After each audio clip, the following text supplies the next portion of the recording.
Zwykle. Pokračujeme.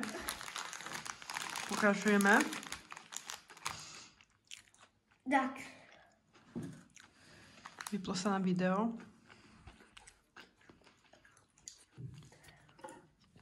Čo hovoríš na toto? Mne to veľmi chutia. Mne to pripomína, ako keby to bolo niečo z Opavy. Štutky sú najlepšie.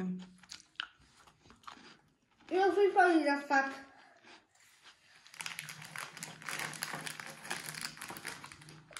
Inak.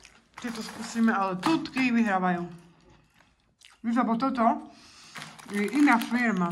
Toto Ety a toto je Ulker. Je to zlé. Ja dám tak 70, bolo to zlé. Otvoríme tieto. Počkajte. Sú všetko čokoládové. Sú také biele. Tieto som otvorila. Vidíte? A dnuka, páči. Vyzerá to nejaká sušienka, ale dáme to 3, 2, 1, teraz. To super. Tebe to asi nič nehovorím, skutia. Nemám zvláštny chuť. Nemám to chuť. A to je kto? Kto je to? To je Filomena maskot, ak ste si mohli všimieť na všetku videa. A to je či maskot? Z čoho? Koženačky Filomeny zo školy. Napíšte mi ešte do komentáru, aká je vaša obľúbená rozprávka.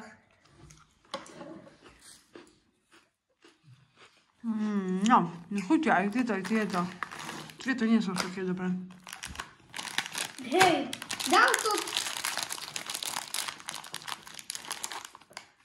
Tu to dávam 6 z 10 a tomu to dávam 7 z 10. Čiže tomuto. A až si to nekúpiš? Alebo kúpiš? Nekúpim.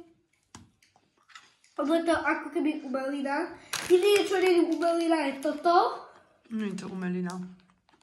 A toto už je umelina. Toto je strašne hnusné. Neviem, či to je mačové akcie. Mačové. Nekúpam mačové akcie, som kúpila v tureckom kebabe. Áno, ale predávajú to možno mačové akcie. A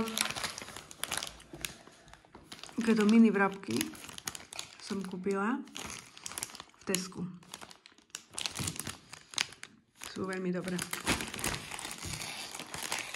Tak čaute. Počkaj, ešte chcem niečo povedať. No. Že napíšte mi do komentáru ešte, že kto má rád, to má Angelico rozprávku, lebo ja tú rozprávku milujem. Alebo nejakú inú rozprávku, tak mi napíšte a ja vytvorím jedenkrát také video, kde budem vraveť časti, aké to boli.